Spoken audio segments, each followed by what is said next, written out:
ಈಗ LPG gas ಸಿಲಿಂಡರ್‌ನ ಬಳಕೆ ಮಾಡೋರಿಗೆ ಸಂಬಂಧಪಟ್ಟಂತೆ ಸರ್ಕಾರದ ಕಡೆಯಿಂದ ಹೊಸ ರೂಲ್ಸ್‌ಗಳನ್ನು ತಿಳಿಸಲಾಗಿದೆ.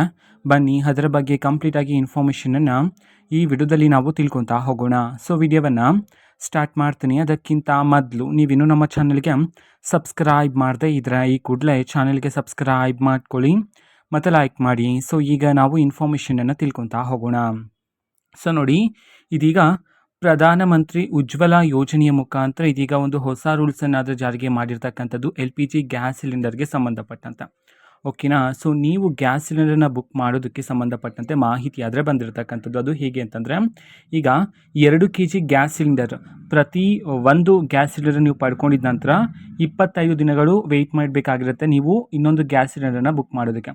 ಅದೇ ನಿಮ್ಮ ಹತ್ರ 2 ಸಿಲಿಂಡರ್ ಇದ್ದರೆ ನೀವು 35 ದಿನಗಳ ಕಾಲ ವೆಯ್ಟ್ ಮಾಡಬೇಕಾಗಿರುತ್ತೆ ಅಂತ ಹೇಳಿ ತಿಳಿಸಿರ್ತಕ್ಕಂಥದ್ದು. ಅದೇ ರೀತಿ 5 kg ಗ್ಯಾಸ್ ಸಿಲಿಂಡರ್ಗೆ ಸಂಬಂಧಪಟ್ಟಂತೆ ನೀವು 9 ರಿಂದ 16 ದಿನಗಳು ಕಾಯಬೇಕಾಗಿರುತ್ತೆ ಮತ್ತೊಂದು ಗ್ಯಾಸ್ ಸಿಲಿಂಡರ್ನ ಬುಕ್ ಮಾಡೋದಕ್ಕೆ.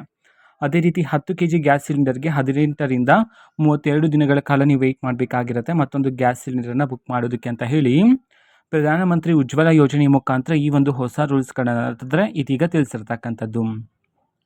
ಓಕೆನಾ. ಸೊ ಇವತ್ತಿನ ಒಂದು ವಿಡಿಯೋ ಇದೇ ರೀತಿ ಇನ್ನು ಹಲವಾರು ಯೋಜನೆಗಳಿಗೆ ಸಂಬಂಧಪಟ್ಟಂತೆ ಮಾಹಿತಿ ಬಂದ ನಂತರ ಆದಷ್ಟು ಬೇಗ ನಾನು ನಿಮಗೆ ಇನ್ಫಾರ್ಮೇಷನನ್ನು ತಿಳಿಸ್ತೀನಿ. ಅದಕ್ಕೋಸ್ಕರ ಆ ಚಾನಲ್ಗೆ ಸಬ್ಸ್ಕ್ರೈಬ್ ಮಾಡ್ಕೊಳ್ಳಿ. ಮತ್ತೀಗ ನಾವು ಫೇಸ್ಬುಕ್ಕಲ್ಲೂ ಸಹ ಈಗ ವಿಡಿಯೋಸ್ಗಳನ್ನು ಅಪ್ಲೋಡ್ ಮಾಡ್ತಿದ್ದೀವಿ. ಫೇಸ್ಬುಕ್ ಚಾನಲ್ ಲಿಂಕನ್ನು ಡಿಸ್ಕ್ರಿಪ್ಷನ್ ಬಾಕ್ಸಲ್ಲಿ ಕೊಟ್ಟಿರ್ತೇನೆ, ಕ್ಲಿಕ್ ಮಾಡಿಬಿಟ್ಟು ಫಾಲೋ ಮಾಡಿ. ಓಕೆನಾ. So thank you, bye.